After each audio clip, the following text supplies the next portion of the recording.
నెల్లూరు బర్మాషాల్ గుంట బాధితులతో కలిసి కలెక్టర్ని కలిసిన పర్వతరెడ్డి.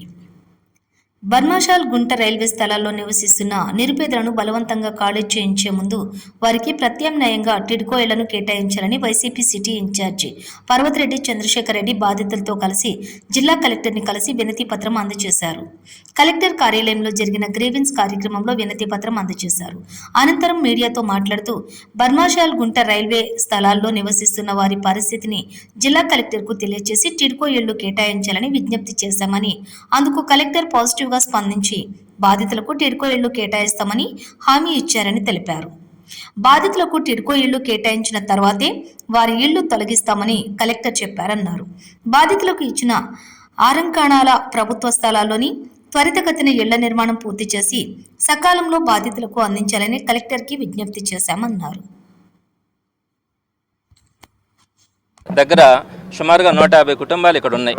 30 సంవత్సరాల నుంచి వీరందరూ కూడా ఇక్కడ నివసిస్తూ ఉన్నారు. ఈరోజు మనం రిచెస్ట్ ఫ్యామిలీస్ అని అవన్నీ ఇవన్నీ చూస్తూ వస్తున్నాం. ఒక్కసారి కనుక నెల్లూరు నగరంలో ఇక్కడ ఉన్నటువంటి పేదరికాన్ని కనుక చూడగలిగితే అత్యంత దుర్భరమైన పరిస్థితుల్లో వీళ్ళు మొదటి నుంచి కూడా 30 సంవత్సరాల నుంచి కూడా జీవనం కొనసాగిస్తూ ఉన్నారు.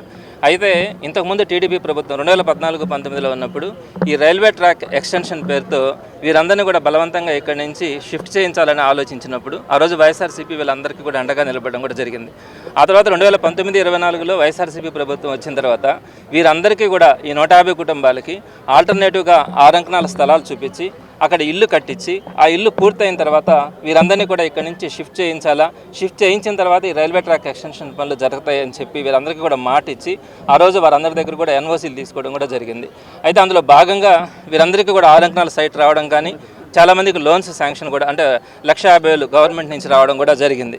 అయితే ఆ ఇల్లు బాగా కట్టుకోవాలన్న ఉద్దేశంతో వీళ్ళలో చాలామంది 30,000 నుంచి 35,000 కొంతమంది 60,000 దాకా కూడా ఆ కాంట్రాక్టర్కి వీళ్ళు డబ్బులు కూడా వేయడం జరిగింది. అయితే ఈ రోజుకి కూడా అవి పూర్తి కాల. కొంతమందికి అయితే 70 to 80% పూర్తయి ఉన్నాయి, కొంతమందికి 50% మాత్రమే ఆ ఇల్లు పూర్తయి ఉన్నాయి. సో ఇట్లాంటి సందర్భంలో గత 1 సంవత్సరం నుంచి కూడా ఆ ఇల్లుని కంప్లీట్ చేయించి వీరందరినీ కూడా ఇక్కడ నుంచి షిఫ్ట్ చేసి ఈ ఎక్స్టెన్షన్ పనులు చేయాల్సింది పోయి హడావిడిగా 2 రోజుల క్రితం నుంచి ఇక్కడ మైక్ అనౌన్స్మెంట్స్ చేయడం ఏ విధంగా చేస్తూ ఉన్నారంటే 6వ తేదీ సాయంత్రం లోపల కనుక ఇవన్నీ కనుక మీరు ఖాళీ చేయకపోతే జేసీబీలు తీసుకొచ్చి బలవంతంగానైనా కూడా ఈ ఇల్లునన్నింటిని కూడా పగలగొట్టి మీ అందరినీ కూడా మిమ్మల్ని అందరినీ కూడా ఇక్కడి నుంచి పంపించడం జరుగుతుందని చెప్పారు. అదేవిధంగా ఇంకొక అనౌన్స్మెంట్ కూడా చేస్తారు. ఈరోజు సాయంత్రం లోపల పవర్ కట్ చేస్తాము, పవర్ కట్ చేసిన తర్వాత రేపు జేసీబీలను పెడదామని కూడా చెప్పడం జరిగింది.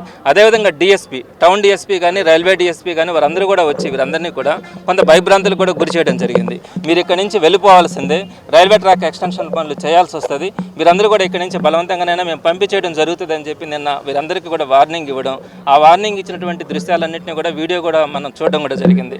అయితే ఈ సందర్భంగా నా దృష్టికి వచ్చిన తర్వాత నేను ఆర్డీఓతో కానీ కలెక్టర్ గారితో కూడా మాట్లాడడం జరిగింది, కమిషనర్ గారితో కూడా మాట్లాడాను.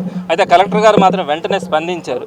ఈ విధమైనటువంటి పరిస్థితి ఇక్కడ ఉన్నది అని తెలిసిన తర్వాత ఆయన చెప్పినటువంటి పదం ఏంటంటే ఎటువంటి పరిస్థితుల్లో పేదలకు ఇబ్బంది ఉంటే మాత్రం వాళ్ళకి టైం ఇవ్వడం జరుగుతుంది, ఆ ఇల్లు పూర్తి చేసిన తర్వాతనే వీళ్ళందరినీ కూడా షిఫ్ట్ చేయడం జరుగుతుంది అని చెప్పి ఆయన మాట ఇవ్వడం జరిగింది. ఈ విధంగా కలెక్టర్ గారు స్పందించినందుకు మాత్రం ఆయనకు నేను ప్రత్యేకంగా ధన్యవాదాలు అయితే తెలియజేస్తా ఉన్నాను. అయితే మళ్ళీ ఈరోజు మార్నింగ్ ఇక్కడ మళ్ళీ అనౌన్స్మెంట్ చేయడం కూడా జరిగింది. ఈరోజు సాయంత్రం కరెంట్ కట్ చేస్తూ ఉన్నాం, రేపు సాయంత్రం లోపల కనుక మీరు ఖాళీ చేయకపోతే జేసీబీ పెట్టి ఇవన్నింటినీ కూడా రిమూవ్ చేస్తామని చెప్పి మళ్ళీ ఈరోజు మార్నింగ్ కూడా వీళ్ళందరికీ కూడా ఇక్కడ అనౌన్స్మెంట్ చేసిన తర్వాత మేము ఇక్కడికి రావడం కూడా జరిగింది. మేము ఈ పరంగా కూడా గవర్నమెంట్కి ఒకటే అప్పీల్ చేస్తూ ఉన్నాం. మేము డెవలప్మెంట్ యాక్టివిటీస్కి కానీ దేనికి కూడా ప్రభుత్వానికి సహకరిస్తాం, కానీ అందులో భాగంగా పేదవాళ్ళు నలిగిపోకూడదు అన్నదే వైఎస్ఆర్సీపీ ఆలోచన. ఇప్పుడు వీరందరికీ కూడా ఈ 150 కుటుంబాలను ఇక్కడి నుంచి షిఫ్ట్ చేయడంలో వారు కూడా ఏమీ ఇబ్బంది పడట్లా, తప్పకుండా వెళ్ళేదానికి అవకాశం ఉంది. అయితే మేము చెప్పే అప్పీల్ అయితే ఒకటే, వారందరికీ కూడా ఆల్టర్నేటివ్ హౌసెస్ కట్టిస్తామన్నాం కదా, అవన్నీ కూడా 70 to 80% కంప్లీట్ అయి ఉన్నాయి. వాటన్నిటిని కూడా పూర్తి చేసి వీరందరికీ కూడా ఇల్లు చూపించి అక్కడికి షిఫ్ట్ చేసిన తర్వాత ఇవన్నీ కూడా డెమాలిష్ చేసి ఎక్స్టెన్షన్ పనులు చేసుకోమని చెప్తా ఉన్నాం. అలా కాకుండా బలవంతంగా కనుక ఈ రోజు కనుక వీరందరినీ కూడా పంపించాలని చూస్తే నేను ఇప్పుడే చాలా మందిని కూడా ఇళ్ళకు కూడా వెళ్ళి విజిట్ చేయడం కూడా జరిగింది. అందులో ఒక కుటుంబంలో అయితే ఒక వ్యక్తి కూడా రాత్రి మరణించినాడు. ఈ టెన్షన్స్ ఇవన్నిటిని బేస్ చేసుకొని ఆ కుటుంబంలో ఒక వ్యక్తి కూడా మరణించడం జరిగింది. ఆ వ్యక్తిని కూడా వాళ్ళ కుటుంబ సభ్యులను కూడా పరామర్శించడం జరిగింది. చాలా ఇళ్లలో కూడా చిన్న చిన్న పిల్లలు ఉన్నారు, అనారోగ్యంతో ఉన్నారు, కొంతమంది చాలామంది ఇళ్లలో నుంచి కదలలేని పరిస్థితిలో ఉన్నారు.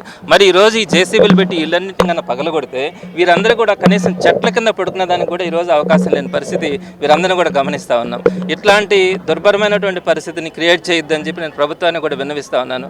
అదేవిధంగా స్థానిక ఎమ్మెల్యే మున్సిపల్ మంత్రిగా కూడా ఉన్నారు నారాయణ గారికి కూడా నేను పార్టీలకు అతీతంగా నేను ఆయనకు అప్పీల్ చేస్తూ ఉన్నాను.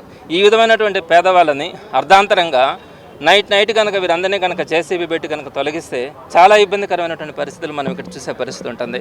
పార్టీలకు అతీతంగా వారికి నెల్లూరు నగరంలో ఉన్నటువంటి ప్రతి ఒక్కరు కూడా అండగా నిలబడాల్సిన పరిస్థితి కూడా ఈరోజు వస్తుంది. కాబట్టి వారందరికీ కూడా నేను ఈ 6 అంకణంస్లో ఏదైతే హౌసెస్ కట్టడం 70 to 80% కంప్లీట్ అయిందో అవి కంప్లీట్ చేసి ఇచ్చినా పర్లా, లేదనుకుంటే టిట్కో హౌసెస్ 300 SFTవి ఆల్మోస్ట్ ₹1 వాటన్నిటిని కూడా రిజిస్ట్రేషన్ చేసి ఇస్తా ఉంది గవర్నమెంట్. అది వైఎస్ఆర్సీపీ గవర్నమెంట్లో కూడా అది జరిగినాయి. సో ఆ 300 SFT హౌసెస్లో కూడా చాలా వరకు ఖాళీలు ఉన్నాయి. నాకు తెలిసిన ఇన్ఫర్మేషన్ ప్రకారమే 300 నుంచి 400 ఇళ్ళు అక్కడ ఖాళీగా ఉన్నాయి. మరి ఆ ఇళ్లలోనైనా కూడా ఈ 150 కుటుంబాలకి హౌసెస్ అలాట్ చేసిన వీరు తప్పకుండా ఇక్కడి నుంచి వెళ్ళిపోయేదానికి అవకాశం ఉంటుంది. ఒకవేళ లేదనుకుంటే వీళ్ళకి కేటాయించినటువంటి 6 అంకణంస్ సైటు హౌసెస్ ఉన్నాయి, వాటిల్లో ఒక 30% 20 to 30% మాత్రమే పెండింగ్ వర్క్స్ ఉన్నాయి. వీళ్ళు కాయా కష్టంతో వీళ్ళందరూ కూడా సంపాదించి 30-35 వేల రూపాయలను ఒక్కొక్కరు కూడా కట్టించిన పరిస్థితులు కూడా ఉన్నాయి. మరి అన్నింటిని దృష్టిలో పెట్టుకొని ఆ హౌసెస్ని ఒక 1 month లోపల కంప్లీట్ చేసేసి ఆ హౌసెస్లోకి వీరందరినీ కూడా షిఫ్ట్ చేసి ఆ తర్వాత వీరందరినీ కూడా ఇక్కడ ఖాళీ చేయించేసి ఆ ఎక్స్టెన్షన్ పనులు చేసుకుంటే ఎవరికి అభ్యంతరం లే. అలా కాదు, ఇమీడియట్గా చేయాలనుకుంటే టిట్కో హౌసెస్ అయినా శాంక్షన్ చేయండి. అది కాదు ఇది కాదు మాకు సంబంధం లేదు, ఈ 150 పేద కుటుంబాలు ఎట్టైనా పోయినా పర్వాలేదని చెప్పి జేసీబీలు తీసుకొచ్చి వారందరినీ కానీ తొలగించాలని చూస్తే మాత్రం వైఎస్ఆర్సీపీ ఒకటే కాదు, నెల్లూరు నగరంలో ఉన్నటువంటి ప్రతి ఒక్కరూ కూడా వారికి అండగా నిలబడుకోవడం జరుగుతుంది. ఆ విధంగా రోడ్డు మీద పేదలను పడేసే పరిస్థితి వస్తే ఎవరు కూడా చూసే పరిస్థితి కూడా ఉండదు. కాబట్టి ప్రభుత్వానికి మరొకసారి నేను అప్పీల్ చేస్తా ఉన్నాను, వారికి అండగా నిలబడాల్సిన అవసరం ఉంది. తప్పకుండా వారికి ఆల్టర్నేటివ్ చూపించి వీరందరినీ కూడా ఇక్కడి నుంచి ఖాళీ చేయించి మీరు ఎక్స్టెన్షన్ పనులు తప్పకుండా చేసుకోవాల్సిందిగా దానికి సహకరిస్తామని కూడా తెలియజేయడం జరుగుతుంది.